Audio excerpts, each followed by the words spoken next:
கடந்த 10 ஆண்டுகளில் மலேசியாவில் சாலை விபத்துகளில் சுமார் 60,000 உயிரிழப்புகள் ஏற்பட்டுள்ளதாக துணை பிரதமர் டத்தோஸ்ரீ அகமட் ஜயிட் அமிடி அதிர்ச்சியூட்டும் தகவலை வெளியிட்டுள்ளார். இந்த உயிரிழப்புகளில் இளைஞர்களே அதிகம் பாதிக்கப்பட்டுள்ளனர்.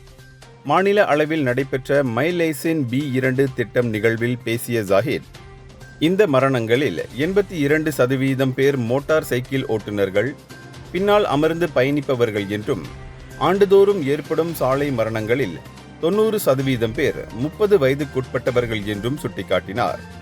எனவேதான் இளைஞர்கள் உயிரின் மதிப்பை புரிந்து கொண்டு பாதுகாப்பை கடைபிடிக்க வேண்டும் என்று அவர் வலியுறுத்தினார். இந்த கடுமையான மனிதவள இழப்பை சமாளிக்க இலவச மோட்டார் சைக்கிள் உரிமம் வழங்கும் திட்டத்தின் கீழ் ஆயிரக்கணக்கான மாணவர்களுக்கும் B40 இளைஞர்களுக்கும் உரிமங்களுக்கான இடஒதுக்கீடும் அரசு நிதியும் உயர்த்தப்பட்டுள்ளது என்று அவர் மேலும் தெரிவித்தார். இந்தியர்களின் இதய குரல் மக்களோசை.